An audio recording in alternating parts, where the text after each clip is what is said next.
త్వరలో BRS LP కాంగ్రెస్లో విలీనం. హిమాయత్ నగర్ కాన్స్టిట్యున్సీ నుంచి దానం నాగేందర్ అంటుండు క్లారిటీగా, నేను బీఆర్ఎస్ పార్టీలో కొన్ని రోజులు కాంగ్రెస్లో నుంచి వెళ్ళి కొనసాగిన, కానీ నాకు మనశ్శాంతి లేకుంటున్నది. ఒక్కరోజన్న సీఎం అపాయింట్మెంట్ ఇవ్వలేదు.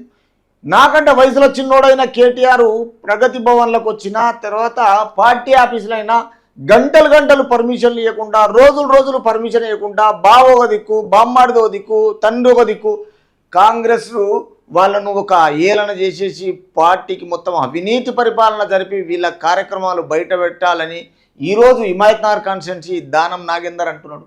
ఏమంటున్నా అంటే, మరో 2 రోజుల్లో 6 ఎమ్మెల్యేలు, 8 మంది ఎమ్మెల్సీలు కాంగ్రెస్ పార్టీలోకి వస్తున్నారు. అంటే ఇంతకుముందు ఎమ్మెల్సీలు 6 మంది వచ్చిండ్రు, తర్వాత 8 మంది ఎమ్మెల్యేలు వచ్చిండ్రు. ఈ మధ్యన మొత్తం ఎవరు ప్రకాష్ గారు వచ్చారు. తర్వాత ఇంకా ఉన్నది ఎక్కడ ఆయనగిన రావడం జరిగింది. తర్వాత ఈ మధ్యన మొత్తం మళ్ళా తిరిగి 8 మంది ఎమ్మెల్సీలు గిన రావడానికి ఛాన్స్ తీసుకున్నట్టే. తర్వాత ఇక్కడ కాంగ్రెస్లో కలవడము, కాంగ్రెస్ కండువలు కప్పుకోవడము, కాంగ్రెస్ పరిపాలన బాగుందనడము, బీఆర్ఎస్లోకి వెళ్ళి ఇళ్ళకి రావడము, తర్వాత బీఆర్ఎస్ ఎల్పీ కాంగ్రెస్లో విలీనం అవుతుందని ఖైరతాబాద్ ఎమ్మెల్యే దానం నాగేందర్ అన్నారు.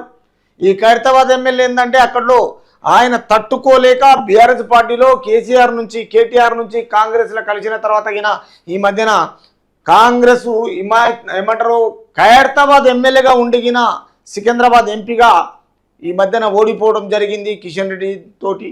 తర్వాత అది రాజీనామా చేయకుండా ఖైరతాబాద్ ఎమ్మెల్యే దానం నాగేందర్ శుక్రవారం న్యూ ఎమ్మెల్యే క్వార్టర్స్లో కళ్యాణలక్ష్మి షాదీ ముబారక్ చెక్కులను లబ్ధిదారులకు పంపిణీ చేసిన అనంతరం ఆయన మాట్లాడారు.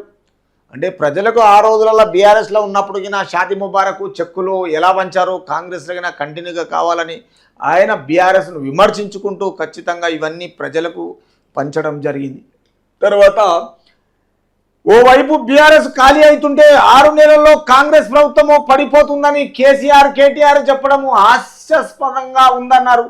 అంటే జ్యోతిష్కం చెప్తారు, వాళ్ళకు అధికారం లేకున్నా అధికారం ఉన్నట్టు ఫీలింగ్, వాళ్ళ మాటలకు అంతు ఆధారం ఏది ఉండదు. అంటే దానం నాగేందర్ అన్నట్టుగా బీఆర్ఎస్లో ఉన్నదే ఇది, పేరు పెద్దది, తర్వాత ఇంకేది ఆ మాట మీద ఉండరు, ఒక్క మాట మీద నిలబడరు. కాబట్టి వీళ్ళకి పార్టీ ఖచ్చితంగా ఖాళీ అవుతుంటే 6 నెలల్లో కాంగ్రెస్ ప్రభుత్వం పడిపోతుందని ఇంకా వీళ్ళకు ధీమా ఉంది. అంటే నిర్లక్ష్యంతో మాట్లాడుతున్నారు, అహంకార ధోరణి ఉన్నది ఇంకా మనసులో. కేటీఆర్ చెప్పడం హాస్యపదంగా ఉందన్నారు. కేటీఆర్ సహకారంతో 1000 కోట్లు సంపాదించుకున్న ఆయన స్నేహితుల బండారం బయట పెడతానని చెప్పారు.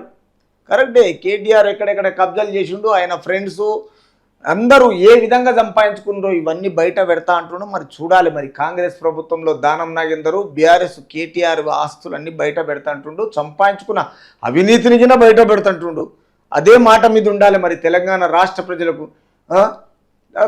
తర్వాత కాంగ్రెస్ పార్టీలో స్వేచ్ఛ ప్రజాస్వామ్యం ఉంటాయని పేర్కొన్నారు. బీఆర్ఎస్లో లేకని ఇవన్నీ స్వేచ్ఛ ఉంటాయని ఇక్కడ పేర్కొని, బీఆర్ఎస్లో కేటీఆర్ అపాయింట్మెంట్ కావాలంటే 4 అడగాలని, పిలిస్తే వెళ్ళి గంటల తరబడి వేచి ఉండాలని విమర్శిస్తారు. రాజకీయంలో చిన్నోడు సప్లిమెంటరీ తీసుకొని వచ్చినట్టుగా అమెరికాకి వెళ్ళి మరి ఈరోజు సీనియర్ లీడర్ అయిన దానం నాగేందర్ అడగాలంటే ఆయన అపాయింట్మెంట్కు 4 గంటలు వెయిట్ చేయాలన్నా, 4 అడగాలన్నా, ఇది సిగ్గుచేటు కదా. అందుకే బీఆర్ఎస్లో స్వేచ్ఛ లేకపోతే మానవత్వ దూరప్రదం లేదు. ఇది అధికార పార్టీలో ఇంత అహంకారం అని ఆయనకు నచ్చగానే తిరిగి ఆయన సొంత గూటి కాంగ్రెస్లో కండువ కప్పుకొని రావడము, తర్వాత హిమాయత్ నగర్లో మళ్ళీ ఇది కాంగ్రెస్ ఖైరతాబాద్ నియోజకవర్గం నుంచి మళ్ళీ గెలవడము, ఈ మధ్యన ఎంపీగా ఓడిపోవడము, సికింద్రాబాద్ ఎంపీగా మనశ్శాంతి లేకుండా వాళ్ళు చేసిన అరాచకాలన్నీ బయట పెడుతున్నాడు దానం నాగేందర్. తర్వాత తాను పార్టీ వీడినప్పుడు కేసు వేశారని ఇప్పుడు ఆ పార్టీలోనే ఎమ్మెల్యేలు ఎమ్మెల్సీలు అందరూ కాంగ్రెస్లోకి ఎందుకు వస్తున్నారో తెలుసుకోవాలన్నారు. అంటే మరి వాళ్ళు పంపిస్తున్నారా, డ్రామా ఆడుతున్నారా, లేకపోతే వీళ్ళు కావాలని పార్టీ పరిపాలన బాగుంది, పాలకవర్గం బాగుందని వస్తురా? మరి ప్రజలకు అర్థం చేసుకోవాలి.